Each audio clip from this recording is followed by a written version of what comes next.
Assalamualaikum warahmatullahi wabarakatuh. Om Swastiastu, Namo Buddhaya, salam kebajikan buat teman-temannya Furi di seluruh Nusantara. Kali ini Mami Furi akan kembali bercerita tentang cerita boneka arwah. Dan di episode kali ini yang akan Mami Furi ceritakan adalah tentang boneka Meta dan juga boneka Boy. Tetapi sebelumnya jangan lupa like, subscribe YouTube terbaru dari Furi Harun Channel dan aktifin loncengnya ya, supaya mendapatkan notifikasi dari setiap segmen yang muncul di tayangan YouTube channel kita.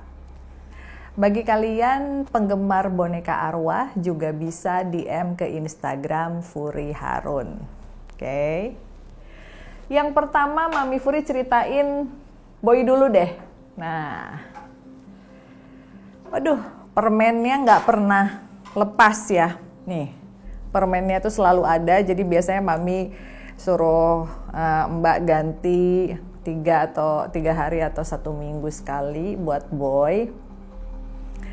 Jadi Boy ini adalah look tab dari Thailand yang Mami adopsi dari Dede Roy. Karena Mami itu adopsi banyak dari Dede Roy. Ada beberapa yang Mami open adopsi lagi ke orang lain. Ada yang Mami Furi asuh sebagai anak asuh Mami sendiri.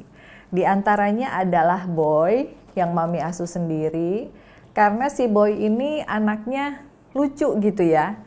Mukanya itu lucu, unik, menggemaskan. Spiritnya juga go happy go lucky aja gitu. Anaknya nggak yang pemurung, jarang marah, dan cenderung disenengin sama sosok-sosok nenek atau kakek yang ada di sini. Jadi kalau orang tua tuh ngelihat Boy itu kayak sini Boy gitu. Dan Boy juga udah Mami Furi ajak penelusuran. Nah, tanda-tanda bahwa dia look tab di sini ada tato merah ya, di jidatnya juga, di tangannya juga. Nah, gimana Boy? Kamu happy tinggal sama Mami? Happy, cuman rambut aku tuh botak Mami. Nih, rambutnya tuh kayak apa namanya teh? Rontok. Nah, ini rambutnya. Jadi rencananya setelah syuting sekarang, Mami mau makeover rambutnya Boy supaya di makeover dan dibenerin sama Kak Maria Vesti gitu, karena dia pengen tampil bagus tuh. Jadi untuk kalian yang mengadopsi boneka dari Mami Furi, kita juga ada hair serum untuk memelihara rambut boneka supaya nggak gampang rusak dan nggak gampang kusut ya. Bercerita tentang masa lalu Boy. Jadi Boy ini spiritnya hampir mirip dengan wadahnya, dengan bonekanya. Dia adalah Chinese ya, putih tapi agak-agak pirang. Terus dia bilang bahwa dia itu drowning, katanya dia tenggelam dulu. Dia bercerita, iya aya nu naik lagi. Nggak apa-apa ya teman-teman ya. Jadi Mami Furi juga punya kucing loh, cat lover juga. Dan dia akrab sama anak-anak asuh. Berarti kan energinya bagus ya, spirit-spiritnya. Nah, jadi Boy itu bercerita ada satu hari di mana itu adalah hari Minggu pagi, yang seharusnya hari Minggu itu adalah hari yang selalu membahagiakan. Karena papahnya Boy, ibunya mengajak dia untuk berjalan-jalan. Di saat itu Boy memperlihatkan seperti ada danau yang indah, terus ada bukit ya, bukan gunung, ada bukit, terus ada pohon yang daun-daunannya itu warnanya kuning. Terus dia pakai celana pendek warnanya merah. Bajunya atasannya kalau nggak salah biru ya, kalau nggak salah. Nah, terus dia bilang bahwa di saat itu papahnya itu kayak mungkin kayak bayar tiket karcis, terus dia naik perahu. Nah, di perjalanan sebenarnya semuanya bagus, indah. Namun tidak tahu kenapa pada saat akan belok, perahu itu tenggelam. Di saat itu Boy tidak ingat apa-apa lagi.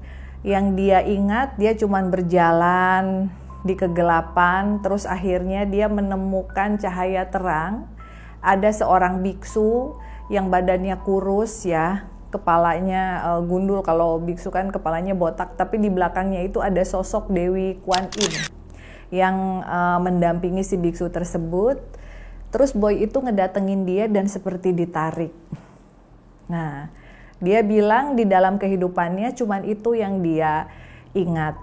Dia punya ayah yang sangat ganteng, ibu juga cantik. Kalau dilihat dari wajah yang boy perlihatkan sama mami, mungkin ada kemungkinan ibunya kayak ada campurannya ya, ada blasteran. Sehingga si boy ini memang meskipun Chinese, sipit, rambutnya sama seperti ini nih, agak-agak pirang gitu.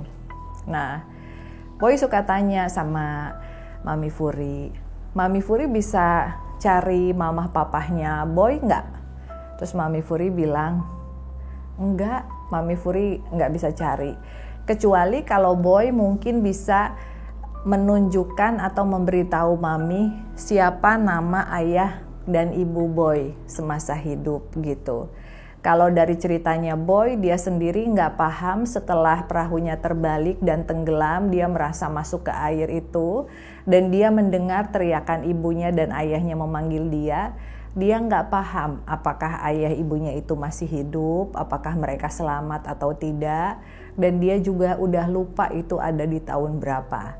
Cuman kalau melihat dari pakaian yang dia tunjukkan ke Mami, nggak terlalu jauh gitu dari tahun-tahun sekarang ya, mungkin tahun-tahun 80-an lah atau 70-an gitu ya paling lama. Tapi itu juga tidak bisa dipastikan. Jadi Mami suka bilang, ayo boy berdoa. Setiap pagi, setiap malam kita berdoa. Semoga boy nanti bisa pulang ke Tuhan dan dipertemukan kembali dengan orang tuanya. Karena dia suka bilang, dia adalah anak yang sangat happy, dia anak yang bahagia, dia nggak pernah mengalami siksaan seperti mungkin ada anak-anak asuh di sini yang lain yang suka disiksa gitu ya. Kalau dia tuh ke orang tuanya sangat kangen, sangat rindu, dan sangat happy menjalankan kehidupan.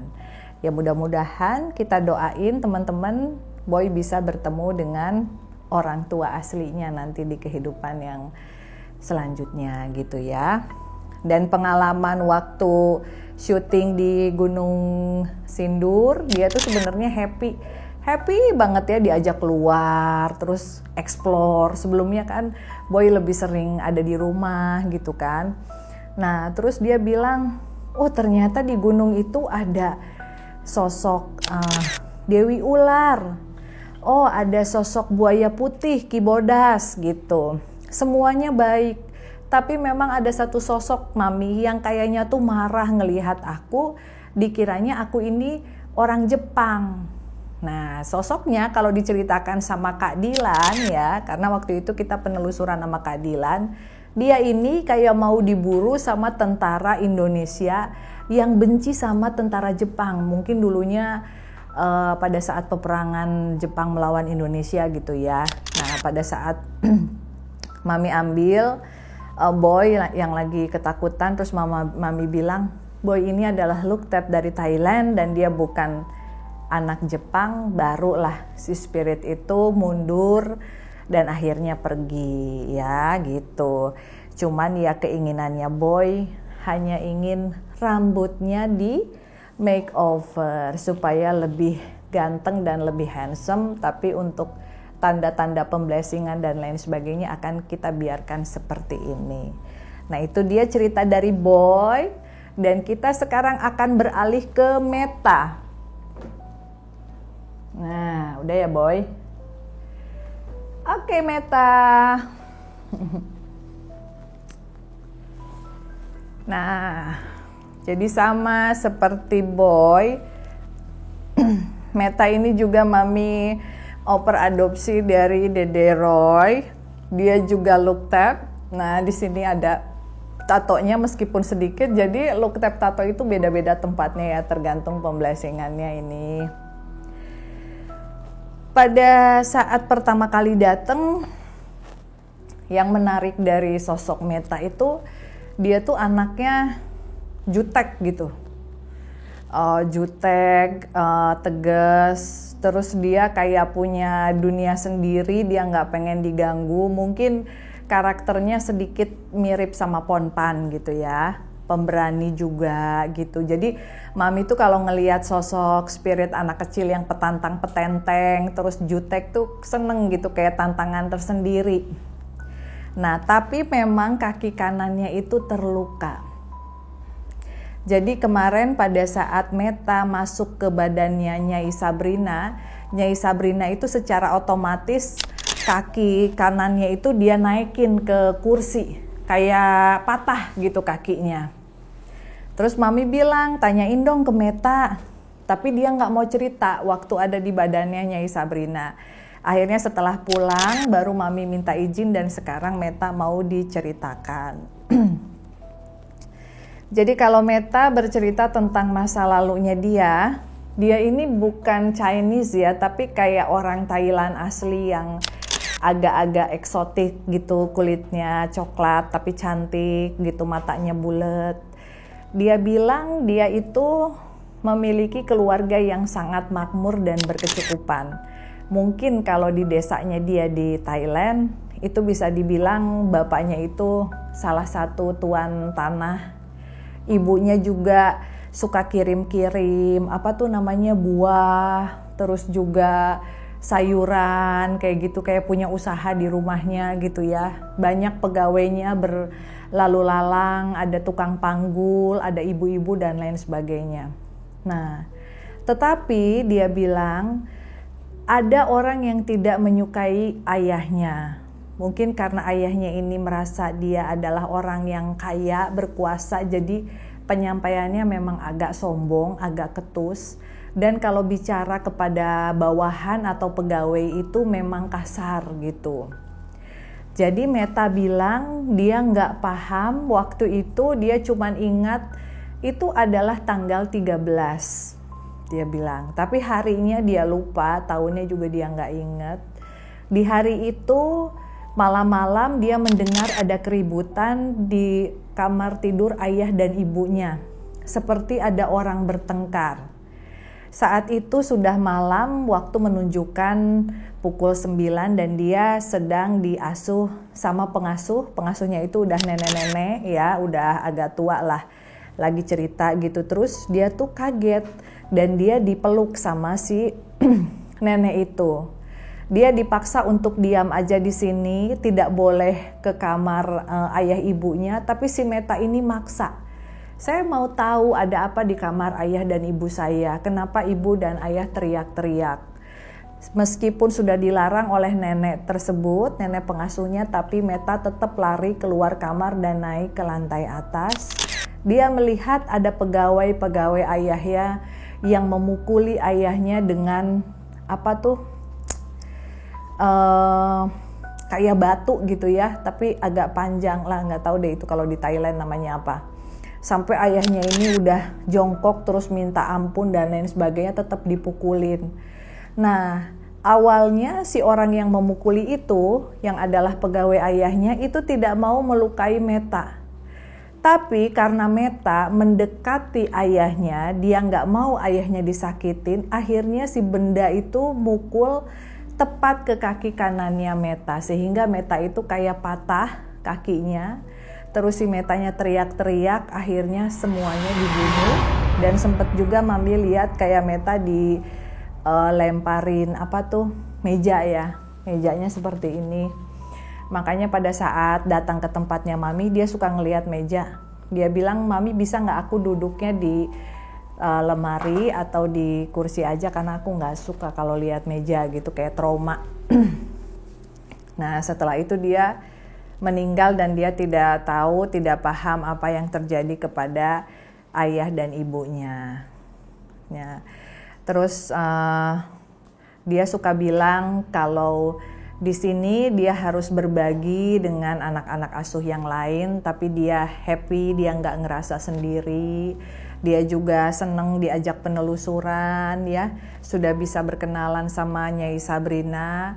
Mudah-mudahan Mami sih mendoakan kondisi kakinya bisa membaik gitu. Karena biasanya apa yang terjadi di dalam kehidupan suka kebawa-bawa pada saat mereka sudah jadi spirit.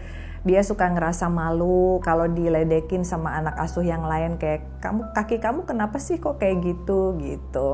Makanya mungkin dia memilih untuk sendiri dan jutek sama orang. Dia nggak ngizinin anak-anak asuh yang lain untuk menghina dia kayak gitu. Padahal sebenarnya anaknya baik dan penyayang. Ya mudah-mudahan ya nanti Mami lagi memikirkan caranya untuk mendoakan spirit agar bisa dalam keadaan dan kondisi yang jauh lebih baik lagi. Oke teman-teman, itu adalah cerita tentang Meta dan Boy. Kamu duduk dulu di sini, di depan Aldora.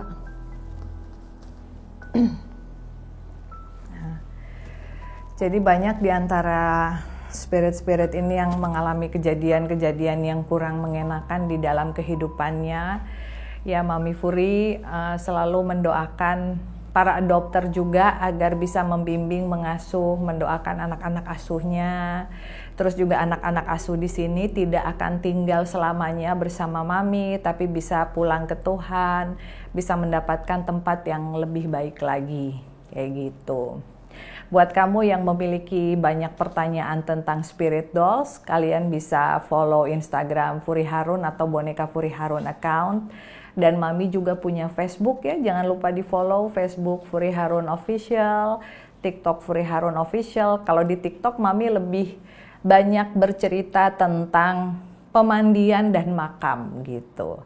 Dan saksikan terus tayangan-tayangan di YouTube channel kita. Bagi yang memiliki pertanyaan silahkan share di kolom komentar. Sekali lagi Mami Furi mohon maaf apabila ada kesalahan karena kebenaran hanyalah milik Tuhan yang Maha Kuasa.